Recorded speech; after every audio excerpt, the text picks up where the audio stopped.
नमस्कार। बघेली टाइगर के तरफ से अपना एक सब जनन का राम राम।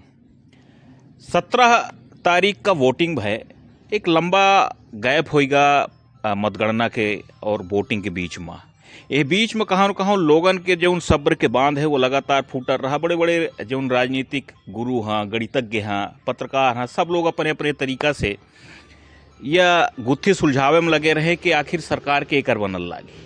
सस्पेंस तो बहिनों बरकरार है, लेकिन जौन मेरे कल एग्जिट पोल आवा है और जौन मेरे एग्जिट पोल के नतीजा सामने आए हैं वह लोगन के गले से बाहर नहीं निकल पावल लागे, न अंदर जाल लागे, न बाहर आवल लागे। लोग परेशान है कि ये मेरे कैसा क्यों हो सकत है। ऐसा नहीं कि ये नहीं कह रहा कि भाजपा सरकार न आई, लेकिन गणित में इतना आगे जौन 160 165 तक बतावा जाल लागे तो यह लोगन के थोड़ा सा गले से बाहर नहीं उतरल लागा है। तो यही पोल के हम एग्जिट पोल के पोल खोले वाले हैं। अरुण दीक्षित जी हमारे साथ हैं सर, बहुत वरिष्ठ पत्रकार हैं, कई एक राज्य में पत्रकारिता के अनुभव है, मध्य प्रदेश में लंबे समय से सक्रिय हैं सर से समझे कोशिश करब। सर, सबसे पहले तो आपको बहुत बहुत स्वागत है धन्यवाद बघेली टाइगर में। सबको राम राम। और सर, नतीजे जिस प्रकार से कल एग्जिट पोल के माध्यम से सबके सामने आए, भाजपा की लड़ाई तो सब मान रहे थे। पहले तो 60 65 70 तक गिन रहे थे, लेकिन जब लाडली बहना लॉन्च हुई तो उसके बाद से लोगों ने अलग अलग तरीके से राय बनाई और ये माना जाने लगा कि लड़ाई अच्छी है। लेकिन जो 160 165 तक पहुंचा दिया भारतीय जनता पार्टी को एग्जिट पोल ने, क्या सर आपको क्या दिख रहा है? नहीं, वो जो आपने कहा ना कि गले से नीचे नहीं उतर रहा है। और अब एग्जिट पोल के साथ जो कल 7 एग्जिट पोल आए हैं अलग अलग, उनमें देखिए 4 एग्जिट पोल जो है वो कांग्रेस को बढ़त दिखा रहे हैं, 3 जो हैं वो बीजेपी को बढ़त दिखा रहे हैं। उन 2 में वो एक जो है वो 160 से 161 ऊपर पहुंच गया है। सबसे बड़ी बात यह है, सबसे बड़ा आश्चर्य यह है कि ऐसी कौन सी चीज हो गई, क्योंकि आप भी फील्ड में थे, हम भी फील्ड में थे, और जिस तरह की बेचैनी चेहरों पर थी, कांग्रेस से ज्यादा बेचैनी भाजपा के चेहरों पर थी। और सबसे ज्यादा बेचैन खुद प्रधानमंत्री नरेंद्र मोदी और उनके सिपह सालार अमित शाह थे। इन्होंने छोड़ दीजिए कि पैसा कितना खर्च किया, लेकिन कितनी ताकत लगाई, किस लेवल पे काम किया, ये सबने देखा है। तो जिस दिन वोट पड़े थे उस दिन से लेके और जब कल 13 दिन बाद जब ये आया है, तब तक सबको पता है हर लेवल पर, क्योंकि कोई भी नहीं मान रहा था कि इस लेवल तक जाएंगे।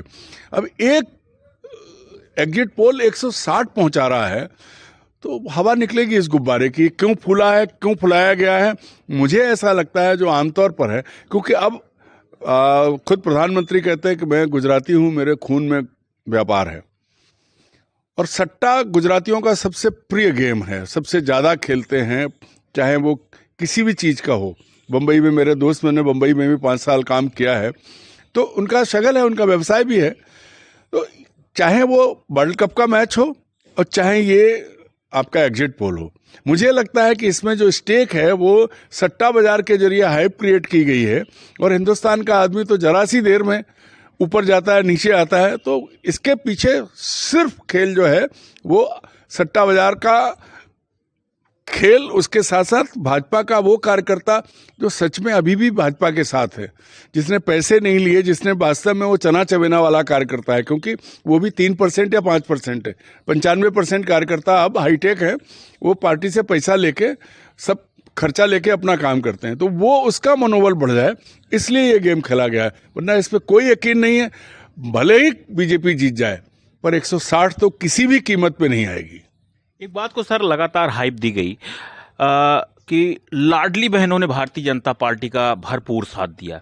तो सर 1250 रुपये भारतीय जनता पार्टी की सरकार तो दे ही रही थी लाडली बहनों को, लेकिन 1500 रुपये का तो कमलनाथ जी ने भी वादा किया था। तो बार बार जो ये बात उठ रही है, तो क्या कमलनाथ जी के 1500 पर भरोसा नहीं था महिलाओं को? नहीं, मैं दूसरी बात कहता हूँ। 2003 से 2023 तक महिला मतदाताओं का प्रतिशत 2% से लेके और 4% तक बढ़ा है। हर चुनाव में वोट परसेंट उनका बढ़ा है। इस साल 30 लाख नई महिला मतदाता चुनाव आयोग के मुताबिक दर्ज हुई थी। तो जहां 2.5 करोड़ पर 30 लाख, तो 10% से ज्यादा हो गए। और जब वोट पड़ा है, वो वोट बढ़ा है 2.25%। तो भाई जो नए मतदाता जुड़े अगर यही वोट कर देते तो 10% का उछाल तो होना था ना। अब मान लीजिए 15 लाख गए तो भी 5% का होना था। तो जब 2% जो हर चुनाव में बढ़ा है, 1.5-2%, 3%, तो यहाँ तो 1.25% है। तो ये कहानी मेरे गले नहीं उतरती है कि लाडली बहनाएं झूम गई। अब इसके साथ दूसरी चीज समझ लीजिए, 1250 रुपए आपने दिए, एक घर में लाडली बहना है चार में 2 को तो मिल गया, अब सबको तो आप दे नहीं सकते, पड़ोस वाले में 1 को भी नहीं मिला। तब गांव के आप भी हैं और मैं भी हूं, कितनी ईर्ष्या, कितना ढाव होता है। अच्छा, इसको साला पैसा मिल रहा है, हमको नहीं मिल रहा है। गांव में जो वोट हुआ है वो इसी के तहत हुआ है। कोई लाडली बहना का इम्पैक्ट, देखिए पैसा किसी को बुरा नहीं लगता, और आप 1250 दे रहे हो, सामने से 1500 का ऑफर है, इसमें कोई वो नहीं। बदलाव का वोट गांव से दिखा। मैंने अफसरों से बात की जो फील्ड में है, वो कह रहे थे कि साहब ये उत्साह हमारी समझ से परे है। अब 1250 का भी हिसाब लगा लें। शिवराज सिंह चौहान ने मार्च में ये योजना लाई, उसी दिन जिस दिन ये ऐलान हुआ था विधानसभा में, हमें समझ में आ गया था कि क्या खेल है। लेकिन भैया 1250 रुपए, मैं बार बार कहता हूं कि स्कूल में मास्टर नहीं है, अस्पताल में डॉक्टर नहीं है, पटवारी बिना पैसा लिए काम नहीं करता, डीजल का पैसा, खाद का पैसा, तो वो लाडली बहनें 1250 रुपए में करेंगी क्या? बहनोई तो खोखला है, उसके पास तो कुछ भी नहीं है। क्या 1250 रुपए में गैस का सिलेंडर एक ले ले तो बाकी क्या है? ये मुफ्त की 5 रुपए भी बुरे नहीं लगते किसी को, लेकिन इनके आधार पर अगर आप वोट खरीदो, मैं कहता हूं खरीदो, तो फिर आज का मतदाता बहुत सयाना है, चाहे वो लाडली बहन हो और चाहे वो लाडला किसान हो या जो भी हो। उन्हें दिख रहा है कि आप 1250 दे रहे हो, अगर वो आएंगे तो 1500 देंगे। तो इसका इम्पैक्ट मैं नहीं मानता। एक और चीज है, पूरे मध्य प्रदेश में महिलाओं के प्रति जो स्थिति है, कल ही खबर छपी थी कि दमोह में 9 साल की बच्ची के साथ चौकीदार ने, हॉस्टल के चौकीदार ने बलात्कार किया। मध्य प्रदेश देश में सबसे ऊपर है महिला अत्याचार में। क्या महिलाएं इस बात से वाकिफ नहीं है क्या? उनको सबको पता है, सबसे ज्यादा बलात्कार, सबसे ज्यादा छेड़छाड़, सबसे ज्यादा अत्याचार महिलाओं पर मध्य प्रदेश में होते हैं। ऐसे में एक आदमी जब ये कहे कि मेरी बहनें मैं हूं ना, मुख्यमंत्री कहते हैं मेरी तरफ कोई आप बहन की तरफ उंगली उठाएगा तो देख लेंगे। ये बयान छपा, उसके बगल में छपा था कि सामूहिक बलात्कार हुआ लड़की के साथ, तो मेरी श्रीमती जी पढ़ रही, तो उन्होंने कहा मतलब उंगली उठाओगे तो कर लेंगे, बाकी सब कर लो, क्या तमाशा है? तो असर हो सकता है, लेकिन अगर होता तो 4% वोट बढ़ता, 5% वोट बढ़ता। वोट तो 1.25% बढ़ा है। तो मैं नहीं मानता कि लाडली बहनों ने सही मायने में सब कुछ भैया के ऊपर निछावर कर दिया। और एक और बात, जितना पैसा उन्हें मिला है उतना ही, उससे ज्यादा तो विज्ञापन पे खर्च हुआ है। और जो बची उन बुजुर्ग महिलाओं का क्या, जिन्हें पेंशन मिल रही थी, वृद्धावस्था पेंशन, उनकी रुकी हुई है, सामने झुग्गी बस्ती है, इसमें बहुतों को नहीं मिली। 40 योजनाओं का पैसा रोक के बजट से वो इसमें पंप किया गया। तो हो सकता है थोड़ा बहुत असर पड़ गया हो, लेकिन ये मान लिया जाए कि बम्पर जीत है, 160 सीट मिल जाएंगी, तो मैं नहीं मानता उसको। एग्जिट पोल की बात छोड़िए, बतौर सीनियर, इतने पुराने जर्नलिस्ट हैं आप, आपका एनालिसिस क्या कहता है?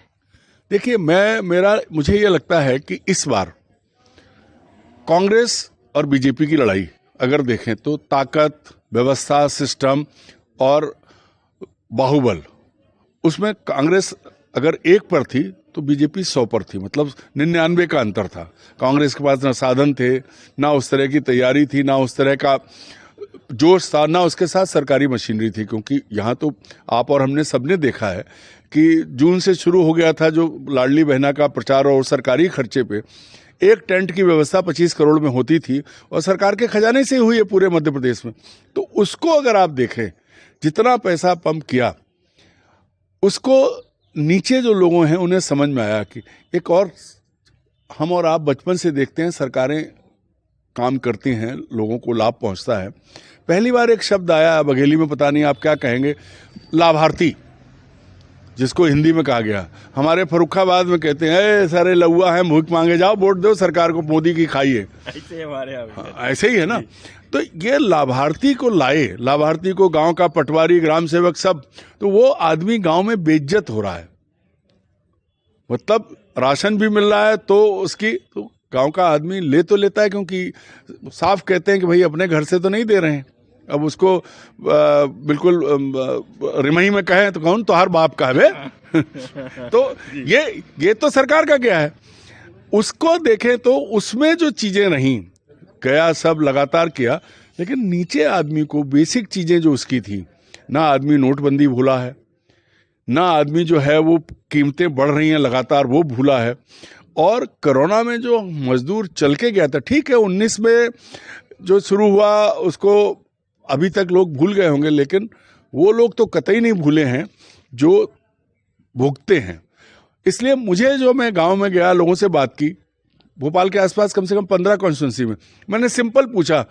एक गांव बंजारों का गांव है और कॉन्स्टिट्यूंसी है रायसेन की सांची, जहां प्रभुराम चौधरी और डॉक्टर गौतम, बंजारे, अनपढ़ बंजारे। मैंने गाड़ी रोकी, मैंने कहा भाई किसी का रास्ता पूछ रहे थे। एक लड़का आया 20-22 साल का, हाथ में मोबाइल। मैंने भैया कौन जीत रहा है? बोले जीते कोई, कलुआ हार रहा है।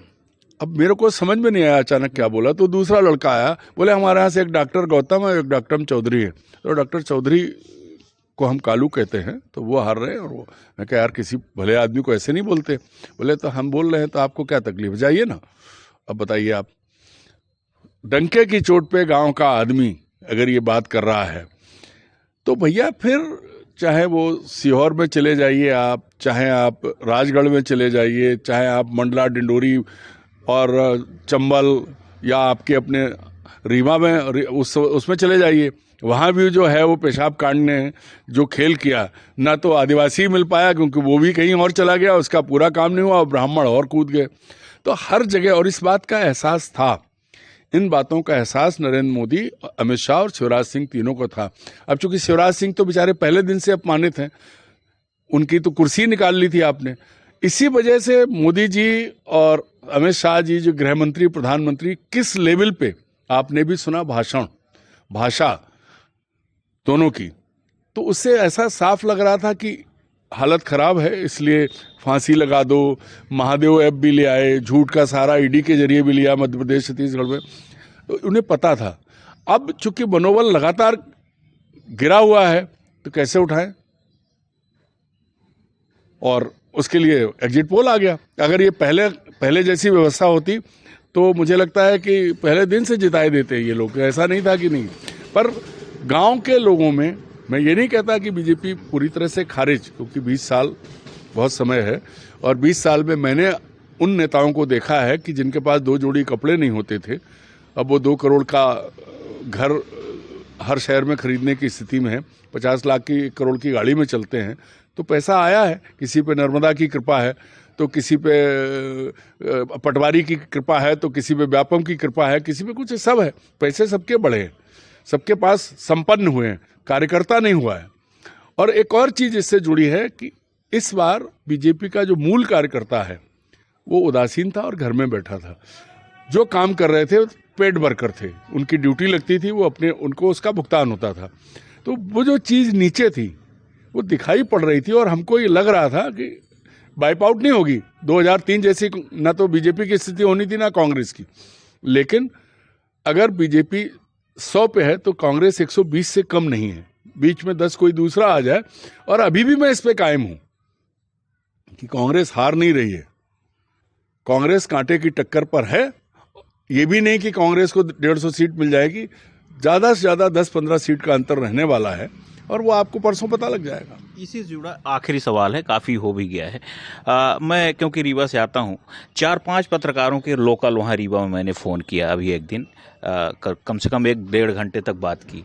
वहाँ के पत्रकार कहते हैं कि जब लोगों से बात करो आप, तो वो पर्सनली, व्यक्तिगत तौर पे कहते हैं कि वोट तो भैया हमने भाजपा को दिया है, लेकिन सरकार कांग्रेस की आएगी। सर, जब आपने वोट भाजपा को दिया है तो सरकार कांग्रेस की कहाँ से आएगी?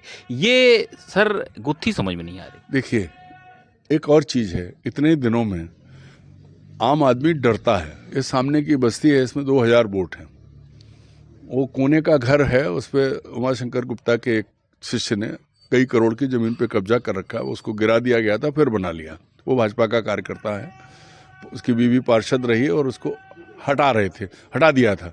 मैं एक उदाहरण दे रहा हूँ, इनमें किसी से पूछ लो ऐसा ही जवाब देंगे। लेकिन जब मैंने पूछा, बोले भाई साहब वोट तो दिया, लेकिन हम कह रहे हैं कि सबना नहीं हार रहे हैं। तो ये जो चीज है, आम आदमी आज का इतना, संदीप जी, इतना चालाक हो गया है। वो पत्रकार जो हैं वो मुगालते में रहते हैं, हम भी हैं, आप भी हैं, कि उनको लगता है कि हम सर्वज्ञ हैं।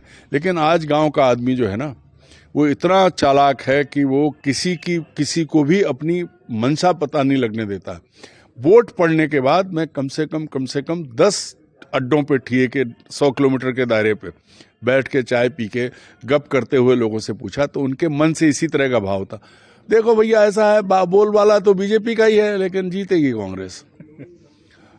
अब ये जो है, इसको कैसे डिफाइन करोगे, इसकी व्याख्या कैसे करोगे? ठीक वैसी स्थिति हो गई कि जब दसमत कोल के ऊपर का वो 2 साल पुराना वीडियो, और उसके बाद जब उसके इंटरव्यू हो रहे थे, क्या कह रहा था वो, शिवराज भैया बहुत अच्छे हैं, वो सुदामा, और वो पाँव भी छू लिए, बहन भी बना लिए। और उसके बाद वो कहाँ गया? उसको जो नौकरी और उसका वायदा किया तो कुछ नहीं मिला, वो रावण के साथ चला गया। तो आप समझ लीजिए ये राम भक्तों की स्थिति क्या है, कि जिनको ये फीड कर रहे हैं, जिनकी सेवा कर रहे हैं, वो रावण के साथ जा रहे हैं। इसी से अंदाजा लगा लीजिए कि होना क्या है। तो बहुत बहुत धन्यवाद सर, समय देहन अपना। तो अपना पे सुनन अरुण दीक्षित सर के एग्जिट पोल के पोल खोले की कोशिश चल रही, बड़ी बारीक से एक एक चीज, जैसे कहा था कि मोती, एक धागा में मोती बुनी होती, तो एक एक मोती का अलग करे कोई कोशिश करी नहीं सर, समझावे की कोशिश करी नहीं पर्याप्त अपने तरीका से। इंतजार 3 तारीख तक अपना पाए करी। उम्मीद है कि सर के विश्लेषण 100% सही निकली। तो अपना अपन जे जुड़े रही बघेली टाइगर के साथ, उनके कौनो शख्सियत के साथ जुड़ब। धन्यवाद।